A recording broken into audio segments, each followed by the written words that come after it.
going to be a lot of things having to do with Reb Shimon Bar Yochai. Some of it is going to be familiar to us from what we already learned earlier in other places, in Mamorim and so on.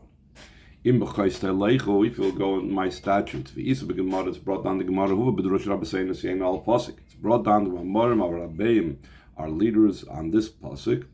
Ein im el lashon tachnunim. When it says the term im, it doesn't just mean if, but it's also a request. Hashem is begging us, please go in my ways. This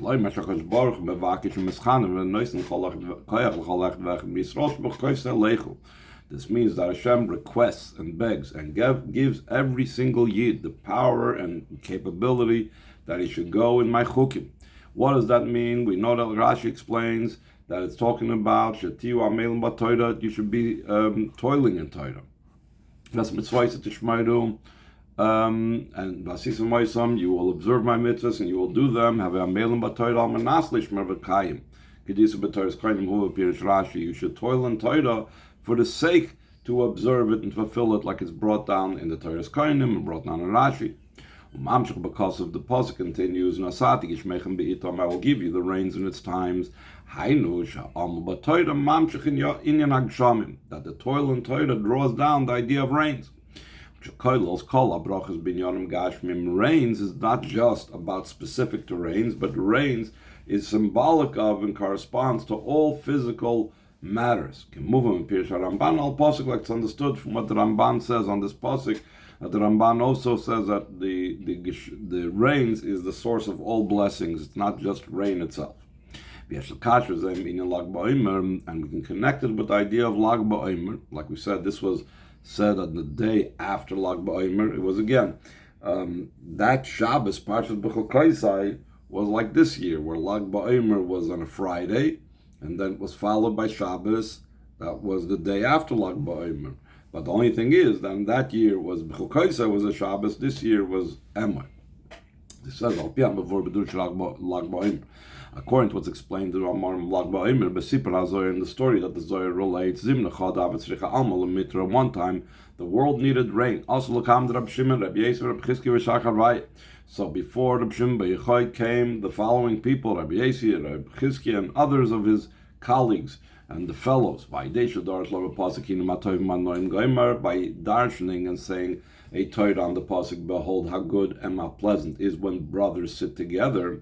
So the idea of brothers in the spiritual realms is shu inyan yichud zun. It's indicating corresponds to the union of the mating of the midos and malchus, the masculine and the feminine, is the same thing like Sheves Achim Gam Yochad. So since the Rashbi was talking about the spiritual union and mating of the spiritual masculine and feminine, so it brought down a union down here below. The union of the masculine and the feminine is also the same idea of rains being given in its times. I will place the rains in your land, because the rain is like the mashpia, and the land is like the makabel. The rain is the giver, and the earth is the receiver. So it's by speaking about the spiritual union of the masculine and the feminine, yichud zun. So he affected that down here in this world there was the physical union of the rains and the earth. So Amar Lahem, and the Rashbi told his colleagues, this day I was examining the Isader Kula L'Mishre Anpin Ba'anpin, that all of it should return and be glorified, so that the face should come together with the face, which means the highest levels of the face above, and Arech Anpin, what it's called, will come down with Ze'er Anpin, with the minor faces of Atzilus. The Siyam Maimer, and the Rashbi concluded his statement, Talna biyud gimel mechilin is kasher kishrud memnasa. That we learned that in the 13 attributes, it was bound up a bond of belief, lashkachon birchon lasata, to bring about and to make available the brachas to come down here. So again, there's the union of all the way the 13 attributes, which is the Yud Gimel Sarachmim, the way there in Arech Ampin. He brought it down to the lowest level. In addition to what Rashbi said, V'chavraya Amru Gamkin Divrei Torah, and his colleagues also said words of Torah, Be'esek Torasam Shibchum Oides Rashbi, and while they were involved in Torah, they praised Rashbi very much. V'idei Kol Zeh Yorad Matar, and through all of this, the words of Torah that everyone said, and the praises that they gave the Rashbi, the rain came down. So the Rebbe asked, we need to understand. What's the idea that the colleagues of Rabbi Shimon Bar Yochai praised him with unbelievable types of praises? Like they said over there in the Zohar, that Rabbi Yehuda would call the Rabbi Shimon Bar Yochai, he called him Shabbos. So the Rebbe says, it's not just a regular Shabbos, we know the Chazal say that every Talmud Chacham is called Shabbos. Therefore, moving, it's understood that if they called the Rashbi Shabbos, there must be something in addition to, over and above, what every Talmud Chacham is called Shabbos.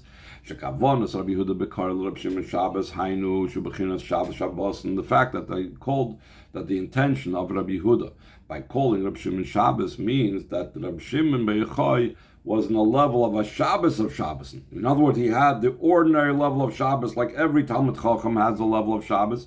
And in addition to that, he had the special praise of Shabbos that Rabbi Yehuda called him that, so he was a Shabbos of Shabboses. V'gam Omru, they also said about Rashbi, Mampnei Odin Hashem Da Rashbi, who is the face of the Master Havaya? This is Rabbi Shimon Bar Yochai. So first of all, why did they say all these types of praises? What's the purpose of it? Why? What's the idea behind it? Additionally, 2 lines in the bottom, he says, we also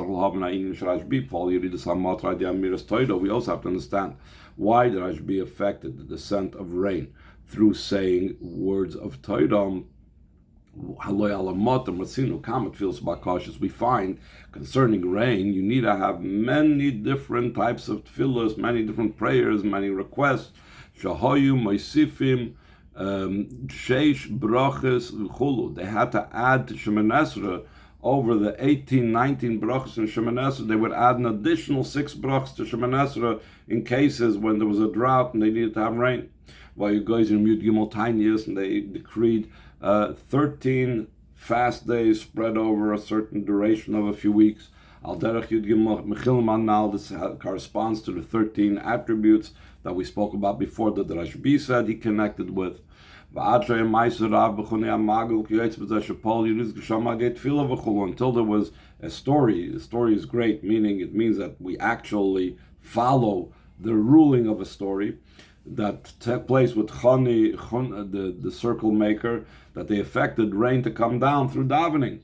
So therefore the question is, Vilu Rashbi Paul's idea, meaning Yichud Zon, as opposed to Rabbi Shimon Bar Yochai, he affected the rain to come down through saying words of Torah about the union and the mating of the masculine and feminine above, the Zeir Anpin and Malchus together. How was it that Rashbi was different in that regard, that through saying the Torah, he affected it, whereas everyone else needed to do it through davening? So he says in Ois Beis, be understood by prefacing where it says in the continuation of the parsha, it doesn't say v'halachti b'soichechem, I will go amongst you, but v'his halachti. So v'his halachti, it's explained the Chassidus and Mavur Bezeh, it's explained concerning this.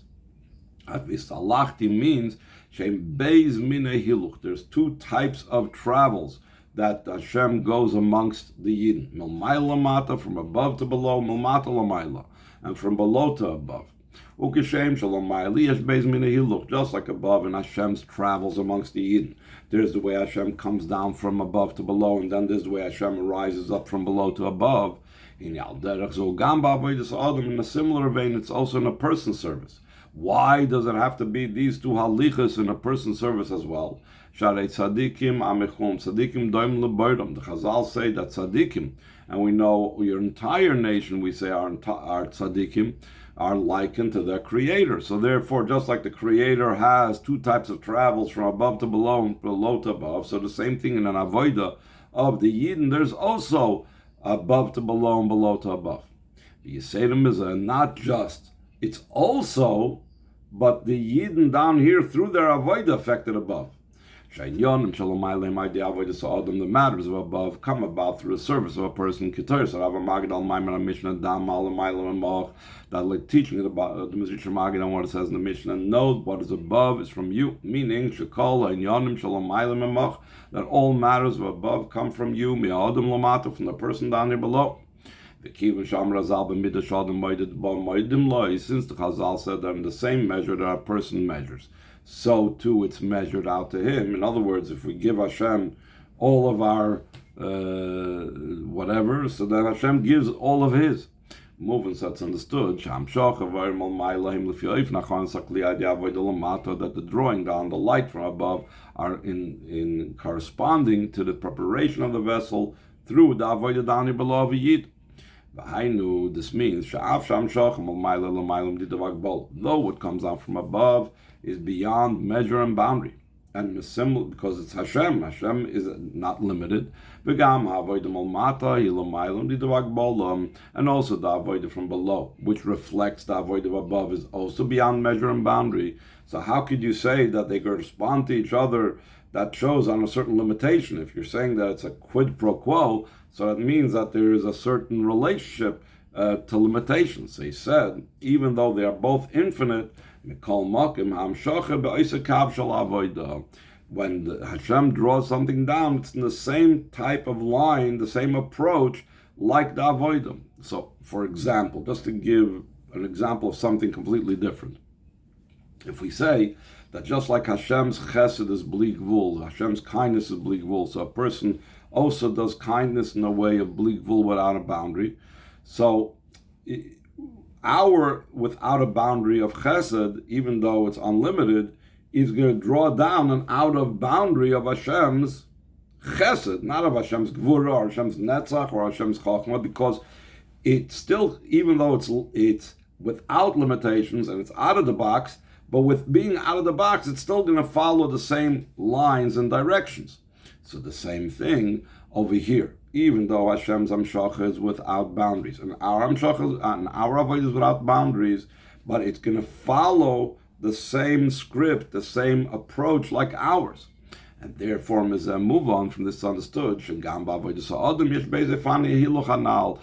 like by Hashem it says, that I will go amongst you, and it says two types of travels, from above to below and below to above Hashem will have. So the same thing in the travels of the person in his avodah, there's also both types of travels. This is also what it says, this is the Torah Adam. That the Torah was likened to an Adam. Just like by a person there's blood, and that's actually the majority of the word Adam is made up from the word dam. And the idea of blood is that it circulates, it goes and it comes, it reaches and it returns. In a similar vein in Torah, there's a similar idea. Meaning in the general service of a person, there's these two types of traveling, as he's soon going to explain what that is. But before he explains that, he's going to connect it with another part in the pasuk. This is also what it says in the continuation of the pasuk in the parsha, I will lead you upright. But kaima mius seems to be a double, not kaima, but kaima mius, much kaimus, many heights. And the Chazal said in the Gemara Sanhedrin, Rav Meir says, what does it mean he's going to lead us upright? He's going to lead us 200 amas high. Like two heights of Adam Rishon, double the height of Adam Rishon. Adam Rishon was 100 amma, and Hashem is going to lead us mius, double Adam Rishon's height.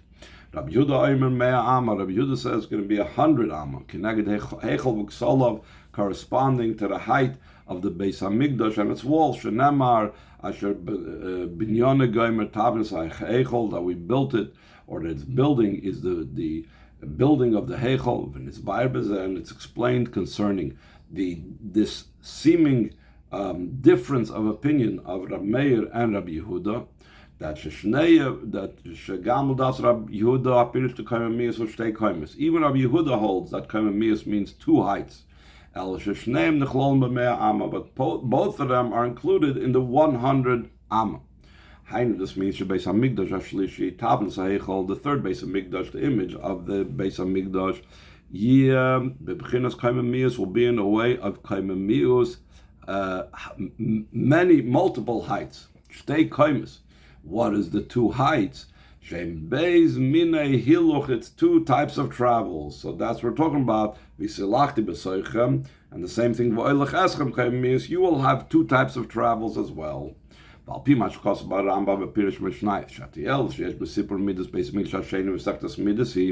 Rambam explains in his Pirush Mishnayos what reason do we need to know what benefit is there with relating Masechtas Midas. The Masechta talks about the measurements of the second Beis Hamikdash, that it relates to Masechtas Midas about the measurements. For what purpose? Mishnayos was the halacha of the day. Mishnayos was the Shulchan Aruch of the day. So it doesn't deal with historical facts. It doesn't deal with recording things that happen. The Gemara will a lot of times have records of certain things that took place, certain historical points, but Mishnayos is telling us the halacha.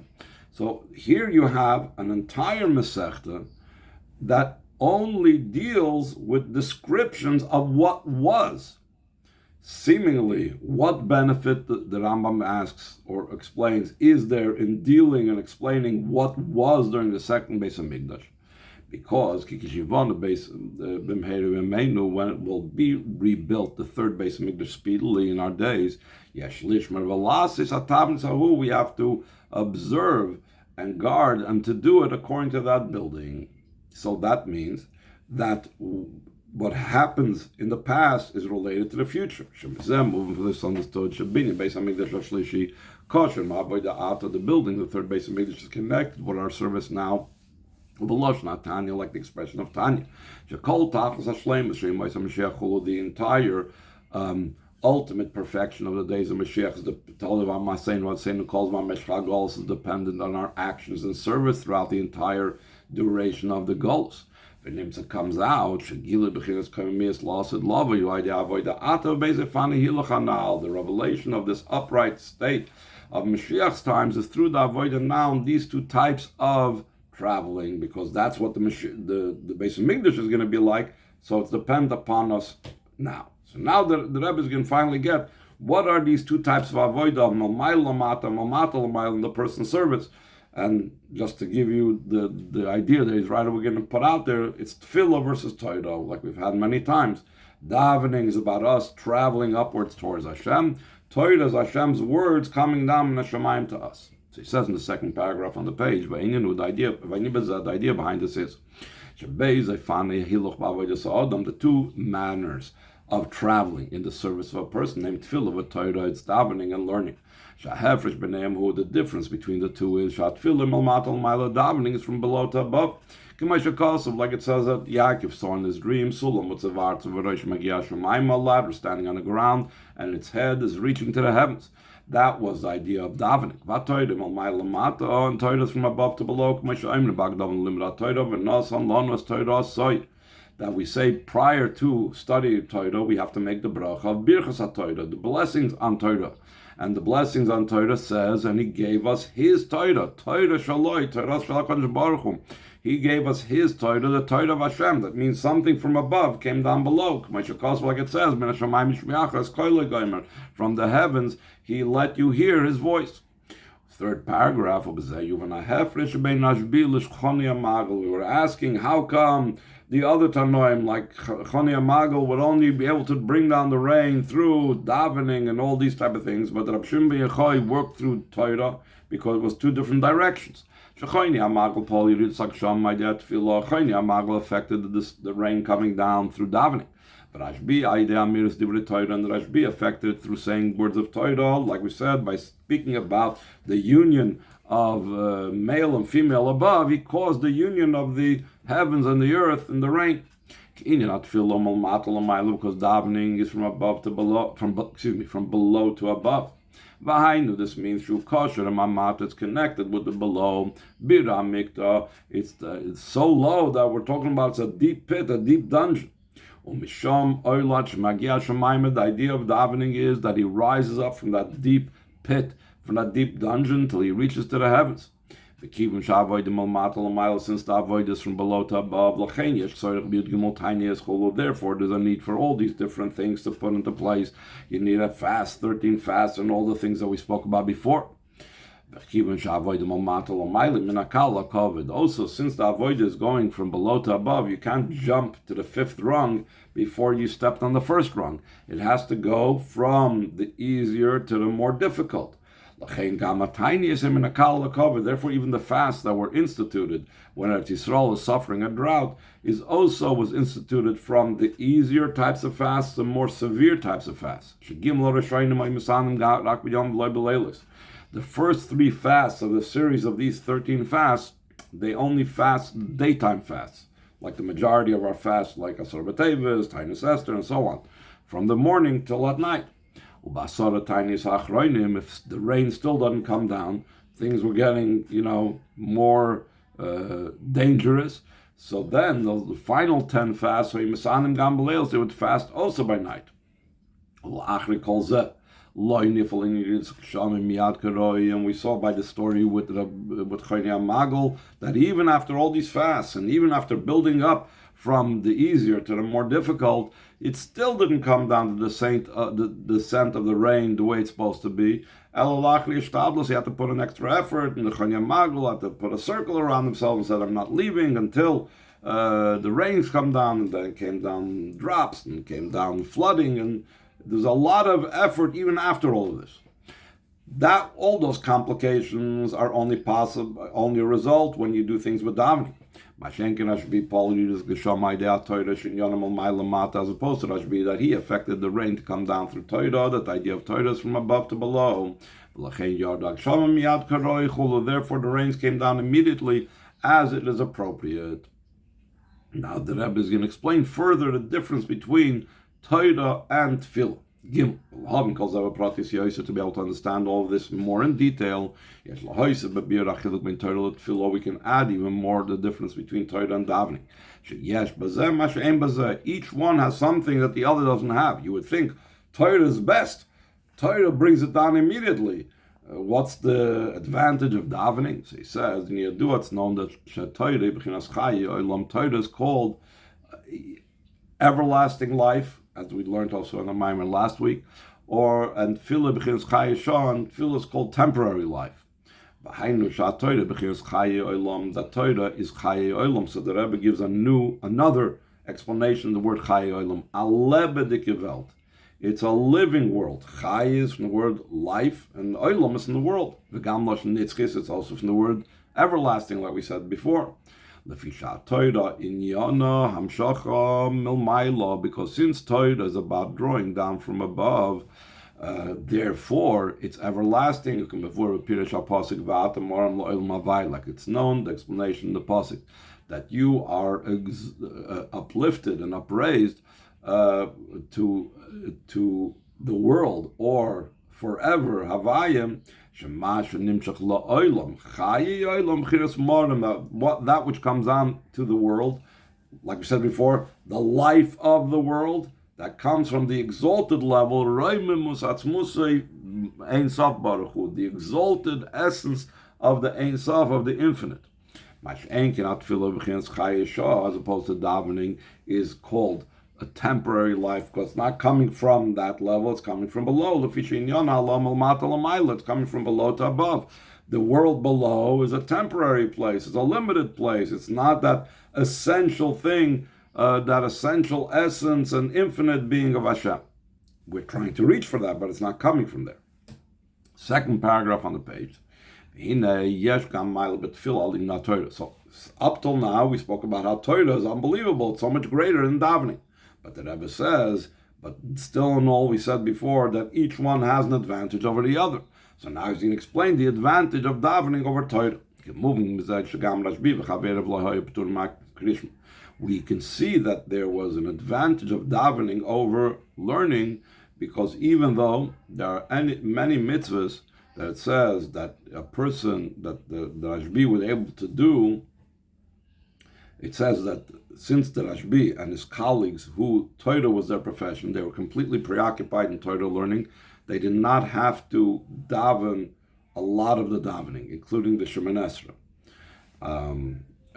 It makes sense. Shemoneh Esrei is asking for requests, and we said that Rashbi didn't need to ask for requests. His Torah learning brought down the request. Similarly, there are many other mitzvahs that could be performed through others, that since the Rashbi was Tarasim Nasi, the Torah was his profession, he did not need to perform. But even though all these other mitzvahs he didn't have to perform, including the Shemoneh Esrei part of davening, still in all, Rashbi and his colleagues, even though they were Torah was their profession, they were not released from the obligation of reading Krishma. We know Chassidus always speaks about the apex, the deep level, the main point of davening is the part of Krishma. So in other words, the Rashbi still needed that, like distilled part of davening, the core part of davening. The idea behind this is the first pasuk of Kriya Shema is Shema Yisrael. It's known the meaning of the word echad, that the word is divided into three letters. Hashem is the master and the boss and of the world. That's hinted in the word echad, in the letter aleph of echad, that hints at the word aluf.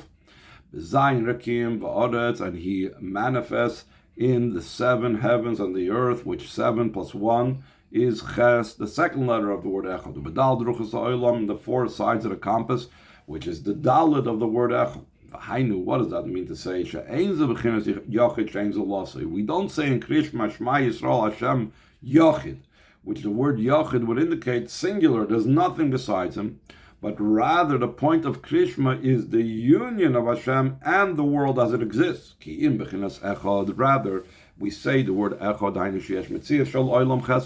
there's an existence of the world. There's the ches, which indicates the seven heavens and the earth, and the dalet that indicates the four sides of the compass. El Shaydei Shema Yisrael, through the level of Shema Yisrael, which Shema does not just mean hearing with one's ears, but Shmiya Lashon Havana Vizbananus, the word Shema and hearing means also from the word understanding and contemplating. V'gam Lashon Asifa v'kibbutz, Shema also from the word gathering and collecting. It says in Tanakh that Shol gathered and collected the nation. So by collecting all of our soul powers and joining them and focusing them on God, mamshichim b'chinas havaya lekeinu, we draw down from Hashem our God. Hashem sheyumshach alufish aloylam b'zayin akim v'arz v'dal druch soilam, that from Hashem alekeinu Hashem should be drawn down, the master of the world, in the seven heavens and the earth, and the four sides of the compass. This the advantage of davening over, which is encapsulated in Krishma, like we said before, over Torah. That there should be the drawing down of godliness also in the world. And the word oilam is also the word helam, concealment and covering. And what is the gain from that? Through doing that is fulfill the ultimate purpose to make for Hashem a home down here below. For this sake of making a home for Hashem down here below was the entire descent of Neshama down here below. I was created to serve my Maker. Even more so on the loy nivresi elo l'sham sheskoini. I was not created only to serve my Maker. In other words, it's using it in a negative way. One way is in a positive way. I was created to serve my Maker, but it's not as absolute as saying I was not created only to serve my Maker. What does that mean? What does that absolute statement mean to say? The Chachamim said that the person on his own, if not for the mission that he has, it would have been better if he wouldn't be created, because all the risks that the neshama takes when it comes down here to fall through and to mess up, If so, why was there the descent of the neshama down here? And so there's no other reason. The descent is for the sake of an ascent to serve my maker till it reaches a level that down here below the spirit will return to Hashem that gave it while being down here in the physical body. That through that and through that ascent, the world becomes a home for Hashem. In Yerushalmi,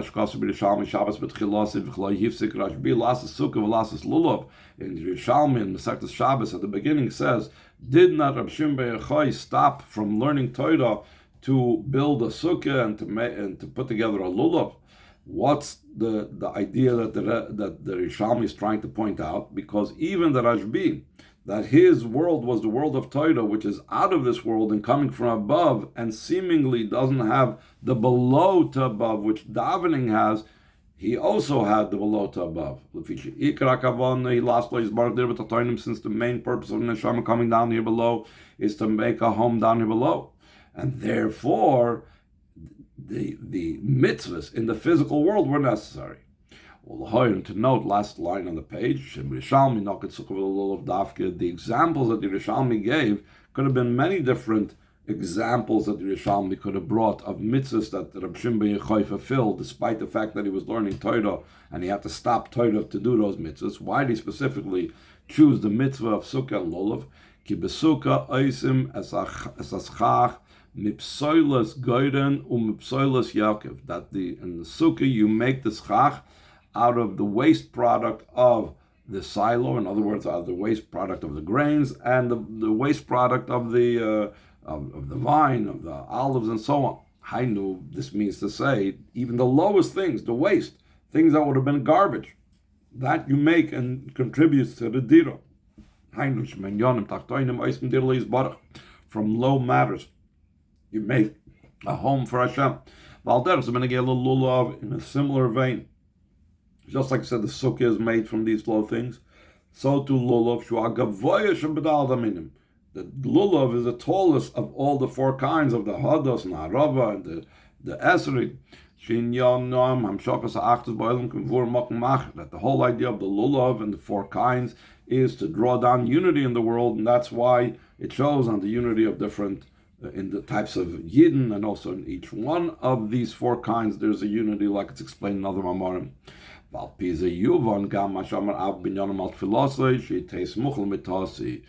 be understood what Ab Binyamin said concerning his davening, that it should be close to his bed. What's it mean it should be close to his bed? That as soon as he gets up in the morning, he should go daven, not sit down and learn Torah. Like to explain why did he feel it so important to daven before learning? Because there's an advantage and a quality of davening over learning, because the davening has more to do with the dir b'tachtoinim, the home down here below. It's the elevation of the world down here below, and that's why he had that first, before learning. And then the Rebbe goes on and says, even though Abba Binyamin was the one that wished for this, it's not just unique to him. But in this idea of this advantage of davening over Torah, that we first thing in the day we have to daven before learning Torah, is not just for the special individuals like Abba Binyamin, like it's rather like it's understood for Shulchan Torah. This is applicable to the avoid of every single one. Like the ruling of the Shulchan Aruch should say that the order of a person's service of every single yid is first he goes to shul, or Beis HaKnesses, or Beis HaMedrash, and from the house of davening, from a shul he goes to the house of study. Like it says, you go from strength to strength. So you start off with the davening, and then you go to learn. And afterwards you act like the way of the world, meaning you engage in worldly matters and going to work and so on. So why does the Gemara say this about Abba Binyamin? It says that Abba Binyamin davened that it should be the will of Hashem that I should merit to do this. Second paragraph on the page. Even though we just now said that each one has an advantage over the other. Torah has an advantage over davening, and davening has an advantage over Torah. But in truth, the advantage of davening can be found also in Torah. The temporary life of davening is included in the everlasting life of Torah. Chazal, like the expression of Chazal is, Yesh B'chlal Masayim Mon, included in 200 is 100. That's also the reason why Rashbi and his colleagues, that Torah was their profession, they did not stop for the rest of davening. It was only Kriya Shema that they stopped for, but not the Shemoneh Esrei and so on. Because in 200 is included 100. In other words, in their Torah, they already had the advantage of davening to the degree, like we said, he said Torah and the rain came down. He didn't need a daven for the rain to come down. That's the idea of the rain coming down, that the Rashbi affected. Not out of the davening. That comes from below to above, from the perspective of the one down here below. Rather, he affected this through the idea of Torah study. He spoke about the union and the mating of the masculine and feminine above. Like we said, that's the spiritual root for rains coming down here below, as we mentioned at the beginning of the Maimer. By dealing with it according to Torah in the spiritual realms, he brought about the rain coming down here below.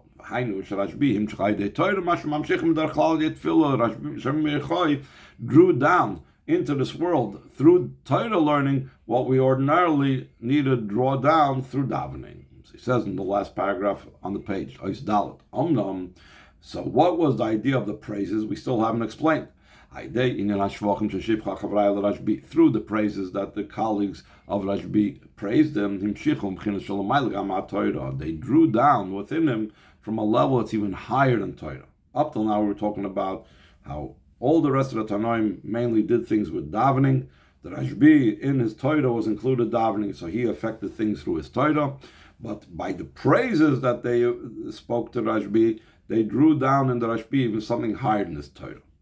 So he's going to explain it by comparing the Rashbi to the idea that's brought down concerning Mashiach. There were two components and aspects. There was the component that he was a teacher, a Rav, and also the component that he was a king. Similar to what's explained in the Derech of the Tzemach Tzedek concerning Mashiach. He has in him a capability, he has in him the power of being, he's both going to be a teacher, a Rebbe, and he's going to be a king. The idea that he's a Rav, Mashiach will teach Torah to the entire nation, just like a Rav teaches his students. This means if he's a teacher, there's got to be some relationship, some type of comparison between the two, or else you can't teach them. That's one component of Mashiach. Another component of Mashiach will begin as Melech, that he would be a level of a king. Like it says concerning one of the nevuos about Mashiach, V'abdi David Melech Aleihim, that my servant David, referring to Mashiach who comes from the house of David, will be a king over them. Shemelech Bechlal, that a king in general, Ubefrat Malch Mashiach, and especially the king Mashiach, he's exalted and higher than all the nations, meaning it's the level that's way beyond everything. In a similar vein, the Rashbi has these two levels of Rav and Melech. Yes, there's a level where he's a teacher. It's what he gave over Torah to his colleagues and to his fellows, and through his fellows it was communicated to the whole Klal Yisrael, like in the Sefer HaZoyer and so on. And the Rashbi had also similar to the level of a king. There was the aspect of Rav Shimon that he was exalted and elevated within himself. Like the Rashbi said,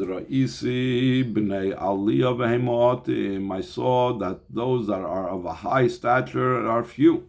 And if they are only two people that are called Bnei Aliyah, so Aniu Banehin, I and my son Rebbe Lazar are considered the Bnei Aliyah. It's supposed to say V'im Chadu, I think.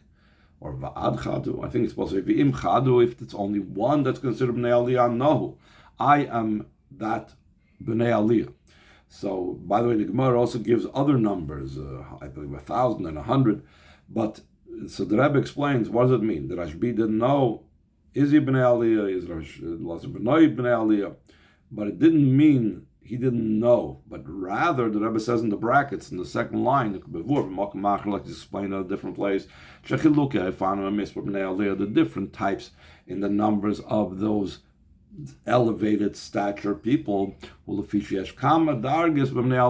there's many levels in the Bnei Aliyah. So there's a level that the Rashbi and his son, both of them could attain, and then there's a level of Bnei Aliyah which was only attainable by Rashbi. And the most highest level is if there's only one Bnei Aliyah, meaning the highest level of Bnei Aliyah where there's only one, that's him, that's the Rashbi. So that's the level of the Rashbi, that he's a king, and a king that's completely elevated and removed. So how do you draw down from that high and elevated level? We don't just want to get from the Rashbi as he's a Rav, but they want to draw down also from Rabbi Shimon Yochai, the way he's exalted and raised up for himself. It's through the idea of praises. Like it's explained in Torah in the additions on Parshas Vayechi, it's similar to a name that draws down the essence. In other words, if a person calls you by name, you turn to them. Though the primary idea of a name is for another. It doesn't really matter to me, my name. Though we know that the name is what binds the neshama to the body, and it's a miniature nevuah when parents give a name to the child because it's connected with how the neshama bonds to the body. The primary purpose in knowing someone's name, and the reason why I share my name, and the reason why other people need to know my name, is for another, that he should call me by my name. So on the one hand, it seems to be that the name is a very external thing. Yet, despite the fact that the name is an external thing, the name awakens the essence of the soul, like we see by a person that faints. Even if the medication cannot awaken the person from his unconscious state, through calling him by his name, this awakens him from his state of where he is fainted. Though in general medicines are higher than food, because medicine heals him from his illness, whereas food doesn't heal the person. It only strengthens the person, but doesn't heal him. Still in all, the idea of a name is even higher than that. The level of Hashem will heal me and I will become healed, not medicine that heals. By the way, it's a pasuk in this week's Haftorah. It's, in other words, it's the level of drawing down Hashem's essence. So that's the power of the name. The name touches the highest, most levels. So the same idea as the praises also drew down from Rashbi's level of being a king. This idea the Chavraya did, the colleagues of Rav Shimon Yochai, in addition to the fact that they were intermediaries and brokers, that through them should come down the inner part of the Torah to all the Yidden from the level of the Rav Shebirashbi, like we said before, that the students, through hearing the Torah of Rav Shimon Yochai, they were sharing it further with Klal Yisrael. Through the praises that they praised Rashbi, they drew down also from his innermost level, from the level of Rashbi, the way he was a king. We could say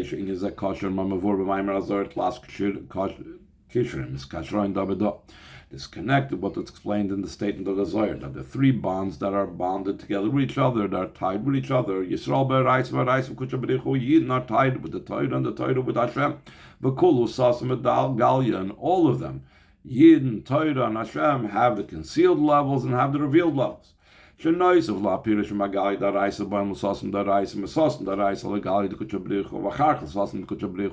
the fact that it's like a ladder. So you have the revealed part of the Torah connects the Yid to the hidden part of the Torah.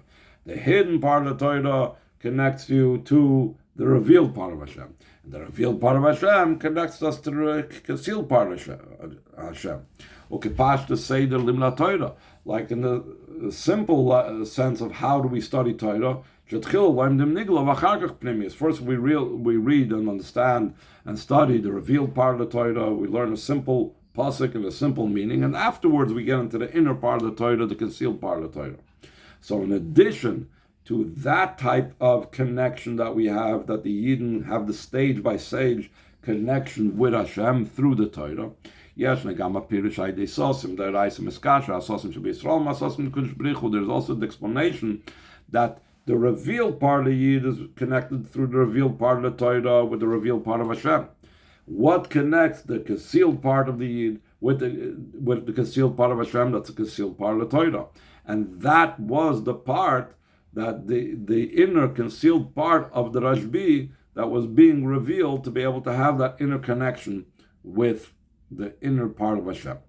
Although the revelation of the inner part of the Torah through Rosh Hashanah was the entire year. Its primary thing isn't on Lag BaOmer. Then he said, with one bond I will bond up and tie up with him. Like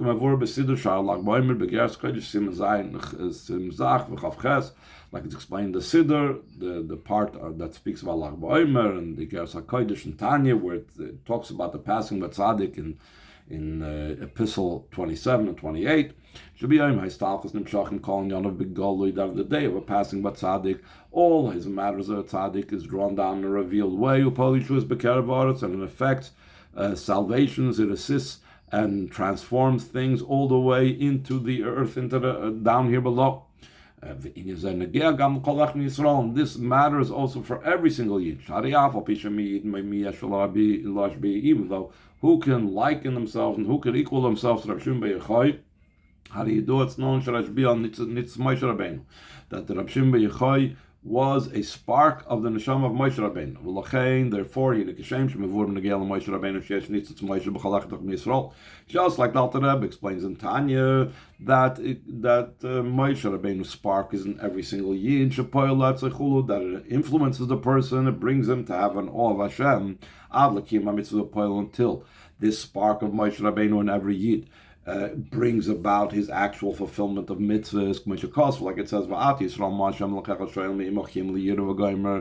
now Yisrael, what does Hashem request of you and ask of you? Only to fear Him. Because since